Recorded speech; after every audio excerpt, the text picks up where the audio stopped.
ఓం శ్రీమాత్రే నమః. Welcome to SRK Telugu channel. మరి ఈ రోజు మనము స్వప్న వారాహి జన వశీకరణ గురించి అయితే తెలుసుకుందాము. అయితే చాలా మంది వారాహి అమ్మవారు అనగానే భయపడిపోతూ ఉంటారు. నిజంగా తాంత్రిక స్వరూపాలని మనం గృహస్థాశ్రమంలో ఉండి మనము వారిని పూజించకూడదా అంటే చాలా మంది పూజించకూడదనే చెప్తారండి.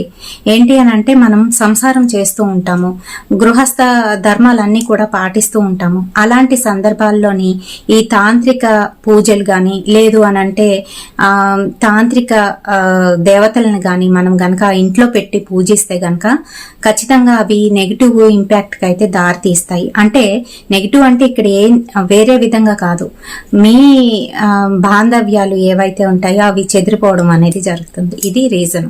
అంటే పెళ్ళైన వారు విడిపోవడం, ఇలాంటివి గొడవలు పడడం, ఇలాంటివన్నీ కూడా జరుగుతాయి. అవసరమా చెప్పండి? అందుకనే ఇంట్లో చేసుకోకూడదు అని చెప్తారు. అయితే మనం చేసుకోపోయినప్పటికీ కూడాను కొన్ని పాటిస్తూ వాటికి సంబంధించిన అమ్మవార్లకి సంబంధించిన మంత్ర జపసాధన అయితే చేసుకోవచ్చు.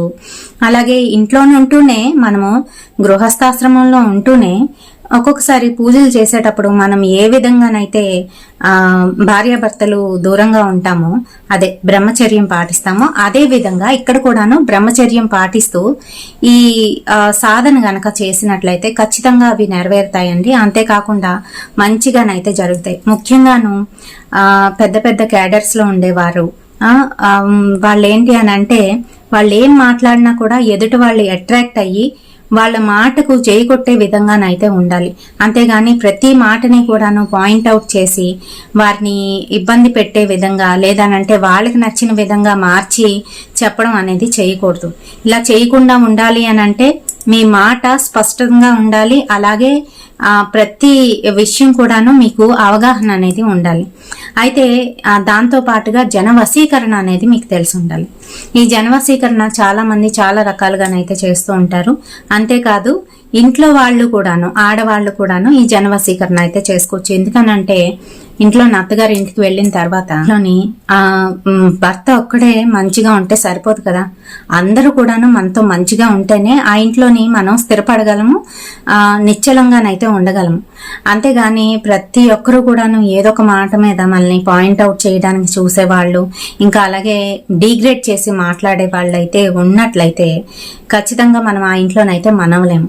అది భర్త ఎంత బాగా చూసుకున్నప్పటికీ కూడాను వాళ్ళతోనే కదండి, ఇతను డ్యూటీకి వెళ్ళిపోవడం, ఆఫీస్కి వెళ్ళిపోవడం అయిపోయిన తర్వాత వాళ్ళతోనే కదా ఉండేది. వాళ్ళతో ఉండేటప్పుడు మరి వాళ్ళ వలన మనం ఇబ్బంది పడకూడదు కదా, అందుకనే వారి కోసం కూడా చేస్తూ ఉంటారు. అయితే ఇది రెండు రకాలుగా కూడా ఉపయోగపడుతుంది అని చెప్పడం కోసమే నేను ఈ రెండు ఉదాహరణలు కూడా చెప్పాను. ఎవరైతే రాజకీయ నాయకులు ఉంటారో వారికి, ఇంకా అలాగే ఎవరైతే ఇలాంటి ఇళ్లల్లోనూ ఉండే వారికి, ఇంకా అలాగే ఏదైనా కంపెనీలో పనిచేస్తున్నారు, మీరు మంచి క్యాడర్ లో ఉన్నారు, అయినా కూడాను మీకు ఇంపార్టెన్స్ ఇవ్వట్లేదు, అక్కడ వర్కర్స్ మీ మాట వినట్లేదు, మీకు చెడుగా చేద్దామని చూస్తున్నారు, మీకు శత్రువులు ఉన్నారు, మీ శత్రువులు మీరు చేసిన మంచిని కూడా చెడుగానైతే చూపించాలనుకుంటున్నారు, అలాంటప్పుడు కూడాను ఈ జన వశీకరణ అనేది చాలా బాగా పనిచేస్తుంది. స్వప్న వారాహి జన వశీకరణ ఇది ఎలా చేసుకోవాలి అని అంటే ఇదిగో పక్కన నేను మంత్రం అయితే చూపిస్తున్నాను చూడండి. ఈ మంత్రాన్ని ప్రతి నిత్యము కూడాను ఎన్ని వేల సార్లు అయితే అన్ని వేల సార్లు అయితే జపించుకోవాలి.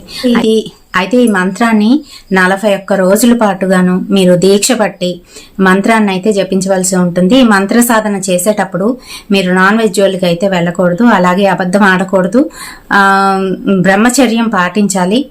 దాంతో పాటుగాను కాళ్ళకి చెప్పులు వేసుకోకుండానైతే ఉండాలండి. ఈ రకంగా గనక మీరు కఠోరంగా చేసినట్లయితే ఖచ్చితంగా మీకు మంచి ఫలితం అయితే లభిస్తుంది. చాలా మంది సాధనలు అనేసరికి ఇన్నేసి రోజులు అని చెప్పి భయపడిపోతూ ఉంటారు. ఏం లేదండి, మొదటి ఒక 5 రోజులు 10 రోజులు మనకి కొత్తగా అనిపించవచ్చు, ఆ తర్వాత అలవాటు అయిపోతుంది. ఆ తర్వాత ఏమవుతుంది అని అంటే మనం దానికి ఎడిక్ట్ అయిపోతాము. ప్రతిరోజు సాధన అనేది ఖచ్చితంగా ఒకే సమయంలోనైతే చేసుకోవాలి. ఆ సమయానికైతే చేసేస్తాము. అయితే మధ్యలో ఏమవుతుంది అని అంటే ఒక 10 రోజుల తర్వాత మెల్లగా ఆటంకాలు అనేవి ఎదురవుతూ ఉంటాయి. ఏదైనా కూడాను సాధన కావచ్చు, పూజ కావచ్చు, వ్రతం కావచ్చు, నోము కావచ్చు, ఏదైనా కూడాను మీరు ఎంతవరకు చేయగలరా అని పరీక్షలు అయితే ఉంటాయి. దేవుడు పెట్టే పరీక్ష అనుకోవాలి. మన సాధన ఎంతవరకు మనం నిగ్రహంగా మనము దీక్షగా చేస్తున్నామో అని తెలుసుకునేందుకు దేవుడే ఇలాగా మనల్ని పరీక్షిస్తున్నాడు అనుకొని మరీ చెయ్యాలి. అలా చేసినప్పుడే ఖచ్చితంగా ఏ సాధన అయినా కూడా ఫలిస్తుందండి. మన ఛానల్లోని ఎక్కువగాను తంత్ర మంత్ర యంత్రాల గురించి, ఇంకా అలాగే బ్యూటీ టిప్స్ గురించి, మెడికేటెడ్ సోప్స్ గురించి, షాంపూస్ గురించి అయితే ఉంటాయి. ఖచ్చితంగా వెళ్ళి చూడండి. అండ్ అలాగే సిస్టర్స్ ఎవరైతే ఉన్నారో దయించి ఖచ్చితంగాను లైక్ అయితే చేయండి. చాలా మంది చూస్తున్నారు, లైక్ అయితే చేయట్లేదు. లైక్ చేయడం వల్ల మీరు ఇక్కడ ఏమీ కనిపించరు, అంటే మీ పేరు గాని మీ ఊరు గాని ఏమీ కనిపించదు. లైక్ చేయండి, అలాగే షేర్ చేయండి. మరి కొంతమందికి వ్యూవర్షిప్ అయితే పెరుగుతుంది. కొంతమంది బాగుపడ్డారు మన వల్ల అనుకోవచ్చు కదా. ఇంకా అలాగే మీకు ఎటువంటి దాని మీద మంత్రం కావాలి అనేది నాకు రిక్వెస్ట్ గనక కామెంట్ సెక్షన్ లోని కామెంట్ చేసినట్లయితే నేను దానికి సంబంధించిన మంత్రాన్ని వెతికి మరి మీకైతే ఇక్కడ చెప్పడం జరుగుతుంది. ఇంకా దానికి సంబంధించిన సాధన కావచ్చు, లేదనంటే దానికి సంబంధించిన పూజ కావచ్చు, తంత్రం కావచ్చు, క్లియర్ కట్ గాను నేను ఈ వీడియోలోనైతే చెప్పడం జరుగుతుంది. ఓకేనా అండి? మరి వీడియో నచ్చితే తప్పకుండా ఒక లైక్ అయితే వేయండి, షేర్ చేయండి. మళ్ళాంటి మరికొంతమంది ఆడవాళ్ళకి ఈ వీడియోని రేపటి సరికొత్త వీడియోతోని మళ్ళీ మీ ముందుకైతే వచ్చేస్తాను. అంతవరకు స్వస్తి.